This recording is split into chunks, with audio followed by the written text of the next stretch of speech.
ইলিশ মাছের মাথা দিয়ে পুঁই শাক। পুঁই শাকটা আমি কেটে রেখেছি আগেই। আর 8 ট্যাংরার ঝাল। দেখো 8 ট্যাংরা, সবাই হয়তো চেনো, 8 ট্যাংরা বলি, আমরা তো 8 ট্যাংরাই বলি। দেখো মাছটাকে দেখলে চিনতে পারবে, তাই না? এটা 8 ট্যাংরা। এই যে মশলা সব কেটে রেখেছি, মশলাটা করব। কড়াইয়ে তেল গরম হয়ে গেছে, মাছ ছাড়বো। ঠিক আছে, প্রথমে ইলিশ মাছের মাথাগুলো ভেজে উঠিয়ে দিই। দেখো ইলিশ মাছের মাথাগুলো ভাজতে দিয়ে দিয়েছি আমি কড়াইতে। এগুলো ভাজালে উঠিয়ে রেখে এই 8 ট্যাংরাগুলো এরপরে ভাজবো, ঝাল করবো। এদিকে পেঁয়াজ ভাজছি আমি, পেঁয়াজটা লাল লাল করে ডালটা সম্বাদ দেবো, ডালও করছি।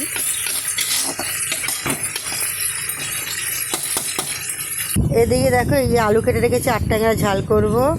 এই যে পুঁই শাক, কুমড়ো আজকে পাইনি, বাজারে গেলাম কুমড়ো পেলাম না, কুমড়ো দিলে বেশি ভালো লাগতো। ঠিক আছে, কুমড়ো ঝালাই করবো। মাথাগুলো দিয়ে দিয়েছি তেলে, এবার এটা ভালো করে কষাবো। একটু ভেঙে ভেঙে দেবো মাথাগুলো, নাহলে ভালো লাগবে না।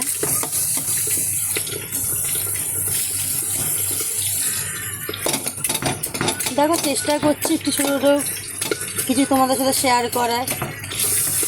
সেরকম কিছু ভুল হয়ে থাকলে তোমরা অবশ্যই একটু ছোটো বোন, দিদি, বন্ধু ভেবে একটু ক্ষমা করে দিও। চেষ্টা করছি ছোটো জিনিস তোমাদের সাথে শেয়ার করতে। এখন কষিয়ে এরপর আমি পুঁই শাকটা দিয়ে দেবো।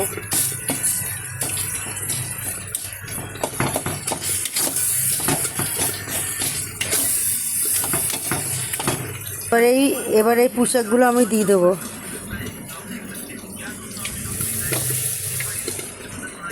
দেখো পুঁই শাকটা কষিয়ে নিয়েছি মশলার সাথে। এদিকে আমার 8 ট্যাংরাটাও ভাজা হয়ে গেছে, ঝাল করব। এদিকে ট্যাংরা মাছের ঝালের জন্য মশলা কষাচ্ছি আমি।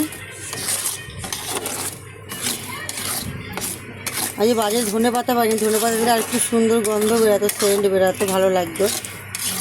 তাও এইভাবে প্লেনই করে নিলাম। ট্যাংরা মাছটা ভাজা হয়ে গেছে, দেখিয়েছি। ওগুলোও দিয়ে দিলাম কষাতে। এটা হবে ট্যাংরা মাছের ঝাল আমার। হ্যাঁ, দেখো কালারটা কত সুন্দর এসছে।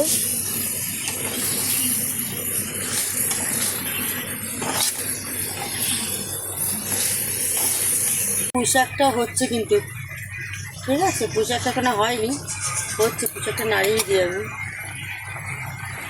দেখো পুঁই শাকের কালারটা সুন্দর এসছে।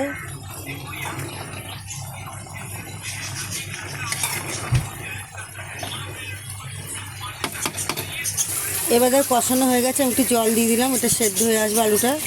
যখন মাখা মাখা হয়ে আসবে তখন মাছগুলো আমি ছেড়ে দেবো। বেশি জল দিলাম না, অল্পই দিলাম।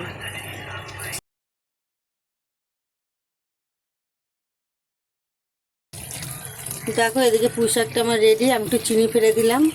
যারা মিষ্টি খায় না তারা এমনি করতে পারে, আমি একটু মিষ্টি খাই তো একটু মিষ্টি দিলাম। এদিকে দেখো মাছের ঝালটা যে করছি না, ওটাতে অনেকটা জল টেনে নিয়ে শুকিয়ে এসছে। এবার আমি মাছগুলো ছেড়ে দেবো। ছেড়ে দিয়ে এটাকে পুরো মাখা মাখা আমার শুকনো করবো। আর একটু ফুটাতে হবে। আলুটাও সেদ্ধ হয়ে গেছে, এই জন্য মাছটা ছেড়ে দিয়ে এবার নাড়াচাড়া করবো।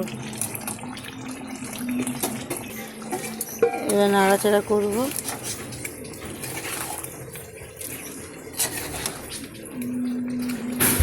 কেমন ভিডিওটা ভালো লাগলে আমাকে ফলো করে নিও। আমার একটা ইউটিউব চ্যানেলও আছে, ওখানে সাবস্ক্রাইব করে দিও। লিংক দেওয়া আছে, দেখে নিও একটু তোমরা কষ্ট করে বন্ধুরা। এবার একটু ফুটিয়ে নিয়ে এটাকে করব।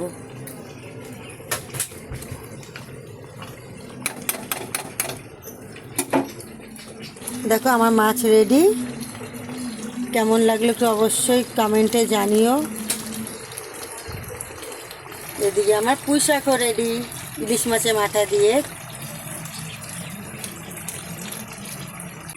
তো ভিডিওটা ভালো লাগলে অবশ্যই আমার সাথে থেকো, আমার পেজটাকে ফলো করো। আর একটা ইউটিউব চ্যানেল আছে, তোমাকে আগেও বললাম তোমাদের সবাইকে, ওখানে সাবস্ক্রাইব করে দিও, আমার পাশে থেকো। অনেক অনেক ভালোবাসা দিয়েছো, আরও অনেক ভালোবাসা চাই।